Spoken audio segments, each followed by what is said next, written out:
வணக்கம் ஃப்ரெண்ட்ஸ், நம்ம சேனலில் இன்றைக்கி பார்க்க போகிறது மேக்ஸில் லெவல் 1 ஸ்டாண்டர்டில் லாபம் அண்ட் நஷ்டம் கொஷின் அண்ட் ஆன்சர்ஸ் பார்க்க போகிறோம்.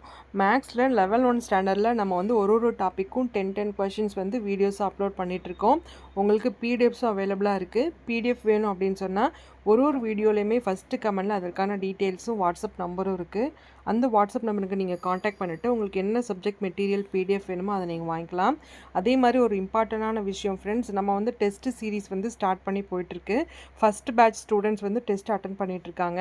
ஸோ நீங்கள் ஒன்ஸ் டெஸ்ட் பேட்சில் ஜாயின் பண்ணிட்டீங்க அப்படின்னு சொன்னால் உங்களுக்கு 1 இயருக்கு அதோட வேலிடிட்டி இருக்கும். சரிங்களா? ஸோ ஒரு மினிமம் அமௌண்ட்டு தான் நம்ம கோட் பண்ணியிருக்கோம்.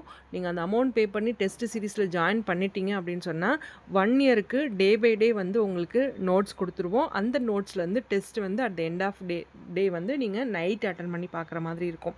சரிங்களா? மெயினாக நம்ம படிக்கிறத விட இம்பார்ட்டண்ட் டெஸ்ட் அட்டன் பண்ணி பார்க்கணும். ஸோ அப்போ தான் நம்மளோட லெவல் தெரியும், நம்ம இன்னும் எந்த அளவுக்கு பிக்கப் பண்ணி ஸ்பீடப் பண்ணணும் அப்படின்ற ஒரு ஐடியா நமக்கு கிடைக்கும். ஸோ டெஸ்ட் சீரீஸில் ஜாயின் பண்ணிக்கோங்க. பிடிஎஃப்பும் அவைலபிளாக இருக்குது. ஃபஸ்ட்டு கமெண்டில் செக் பண்ணி பாருங்கள்.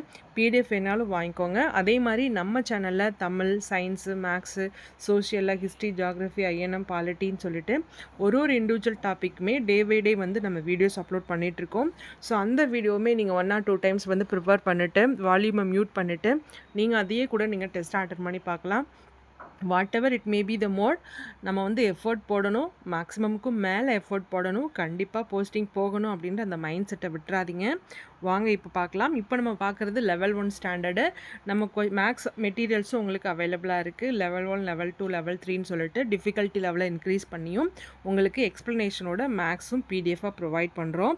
இஃப் இட் இஸ் நெசசரி நீங்கள் அதையும் வாங்கி யூட்டிலைஸ் பண்ணிக்கலாம். வாங்க பார்க்கலாம். ஒரு பொருளின் கொள்முதல் விலை 500, அதை 600க்கு விற்றால் லாபம் எவ்வளவு அப்படின்னு ஒரு கொஷின் இருக்குது. லாபம் நஷ்டம் அப்படின்னா பொதுவாகவே லாபமாக இருந்தாலும் சரி, நஷ்டமாக இருந்தாலும் சரி, நம்ம with respect to cost price, அதாவது கொள்முதல் விலைக்கு தான் சொல்லணும். இப்போ 500ரூவாக்கு வாங்கிட்டு அந்த பொருளை 600ரூவாக்கு விற்கிறோம் அப்படிங்கும்போது அமௌண்ட்டு கூட வச்சு தான் விற்கிறோம். அப்போ அது லாபம் தான். எவ்வளவு லாபம், அவ்வளோதான் கொஸ்டின். அப்போ நம்ம டைரெக்டாக சப்ட்ராக்ட் பண்ணாலே நமக்கு ஆன்சர் கிடச்சிரும். 500க்கு 100 லாபம் இல்லையா? 500ரூபாய்க்கு வாங்கிட்டு 600ரூபாய்க்கு விற்கிறோம் அப்படின்னு சொன்னால் அங்கே நமக்கு 100 லாபம். எவ்வளோ பர்சன்டேஜ் அப்படின்னு கேட்டாங்கன்னா 500க்கு 100 லாபம். அப்போது 100 டிவைடட் பை 500 இன்ட்டு 100 அப்படின்னு போடணும். பர்சன்டேஜில் கேட்கும்போது நம்ம நெக்ஸ்ட் ப்ராப்ளம்ஸ் பார்க்கலாம். இது ஜஸ்ட் சிம்பிள் ஒரு வே.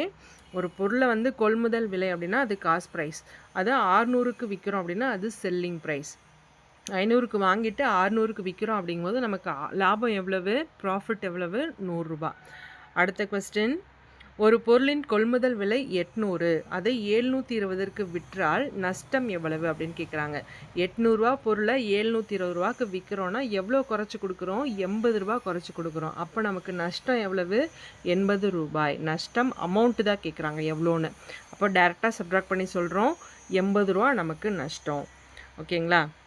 அதுவே ஒரு பொருளின் கொள்முதல் விலை 500, விற்பனை விலை 600, அப்படின்னா அதோட லாபத்தோட சதவீதம் என்ன அப்படின்னு கேட்குறாங்க. இங்கே பர்சன்டேஜ் கண்டுபிடிக்கணும். முன்னாடி அமௌண்ட்டு மட்டும் எவ்வளோன்னு கேட்டாங்க, நம்ம டைரெக்டாக சப்ட்ராக்ட் பண்ணி சொல்லிட்டோம். தென் இங்கே பர்சன்டேஜ் கேட்குறாங்க. 500ரூவாக்கு வாங்கிட்டு 600ரூவாக்கு விற்கிறோம் அப்படின்னு சொன்னால் நமக்கு எவ்வளோ லாபம், சதவீதம்.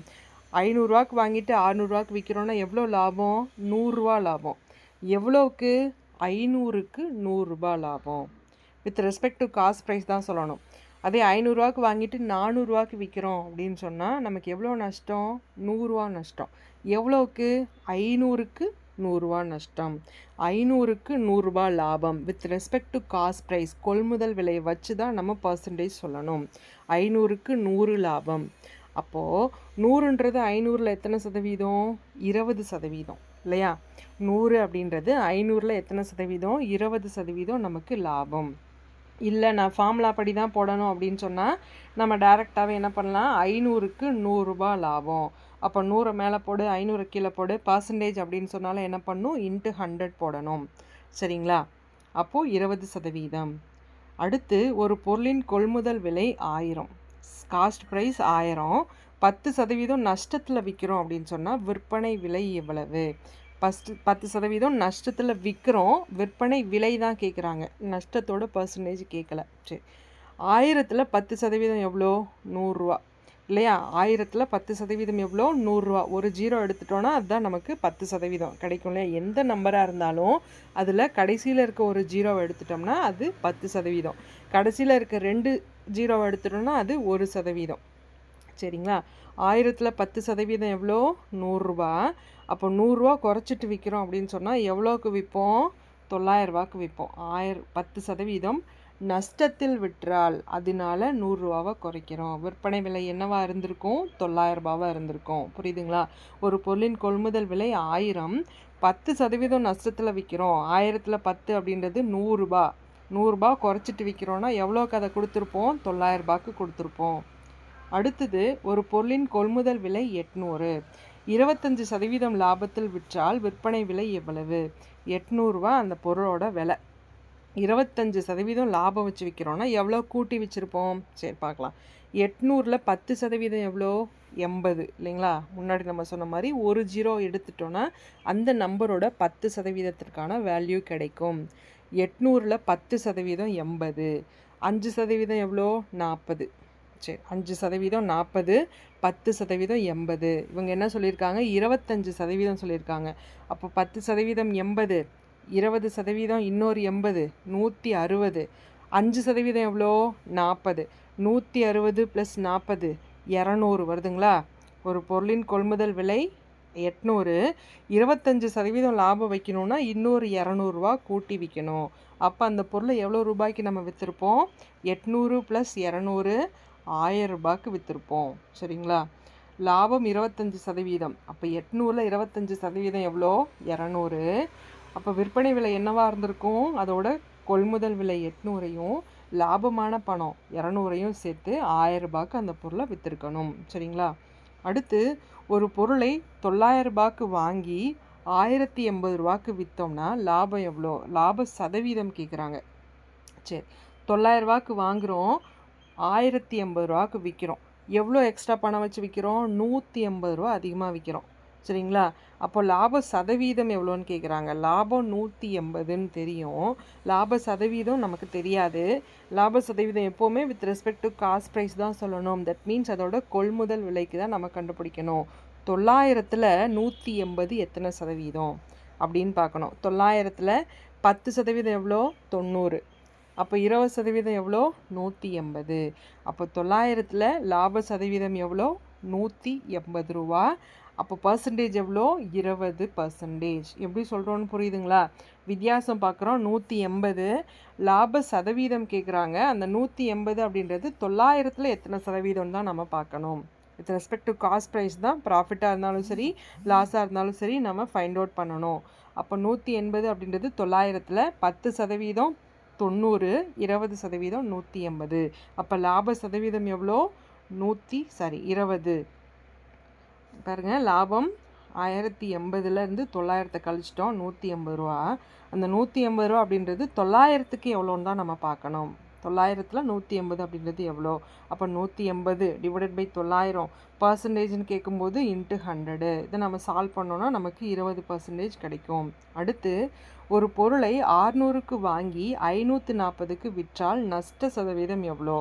முன்னாடி கொஷின் மாதிரியே தான், அங்கே லாபம் இங்கே நஷ்டம். 600க்கும் 540க்கும் எவ்வளோ வித்தியாசம்? 60 வித்தியாசம். 60 அப்படின்றது 600ல் எத்தனை சதவீதம்? 10%. அவ்வளோதாங்க, அதுதாங்க ஆன்சரு. ஒரு பொருளை 600க்கு வாங்கி 540க்கு நம்ம விற்கிறோம், நஷ்டம் தான் இங்கே ஆயிடுச்சு. அந்த நஷ்டத்தோட சதவீதம் தான் கேட்குறாங்க. நஷ்டம் எவ்வளவு? 60 ரூபா. 600 - 540 60 ரூபா நஷ்டம். எவ்வளோக்கு பார்க்கணும்? 600ல் 60 தான் நம்ம பார்க்கணும்.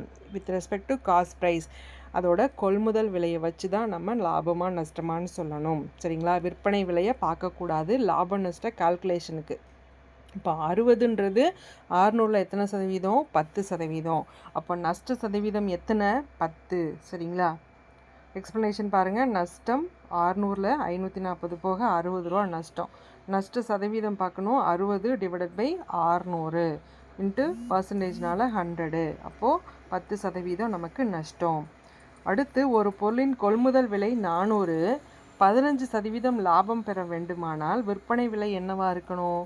கொள்முதல் விலை காஸ்ட் ப்ரைஸ் 400. 400க்கு நம்ம வந்து 15% லாபம் கிடைக்கணும். அப்போ அந்த 400 எவ்வளோ கூட்டி வச்சு விற்கணும் அப்படின்னு பார்க்கலாம். 400ல் 10% எவ்வளோ? 40 ரூபா. 400ல் 10% 40, 5% எவ்வளோ?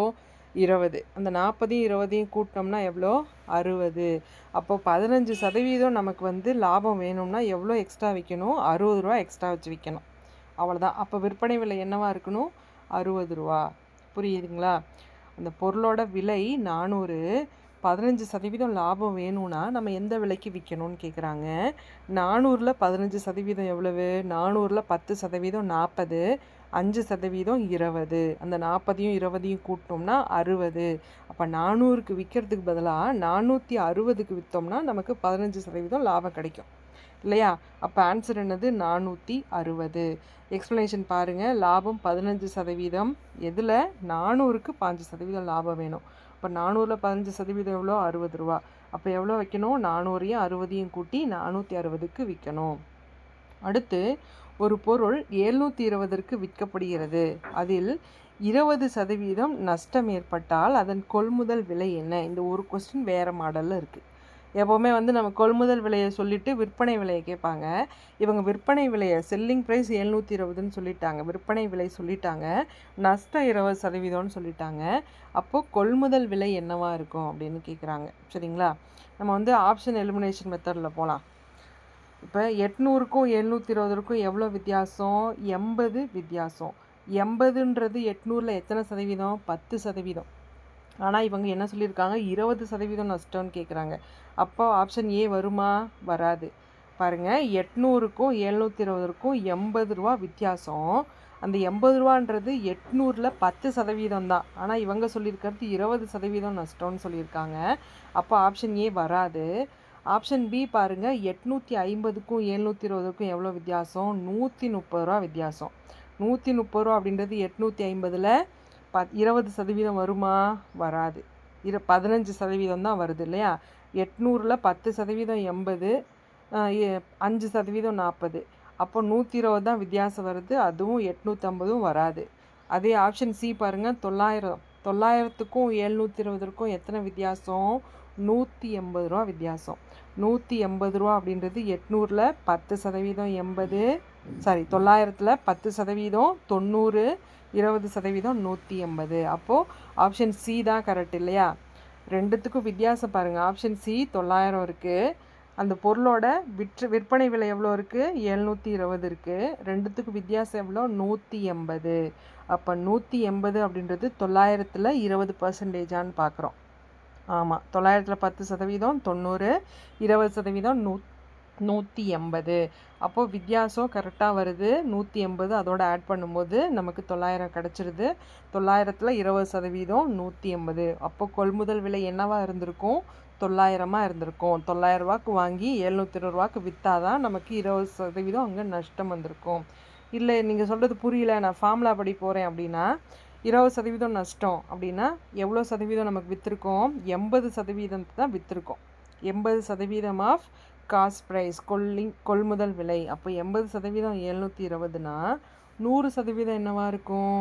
720. அந்த 80%னா 80/100ன்னு அர்த்தம். அதை ஈக்குவேஷனுக்கு ரைட் சைடு நம்ம கொண்டு போனோன்னா 80 மேலே போயிடும், 100 மேலே போயிடும், 80 கீழே வந்துடும் இல்லையா?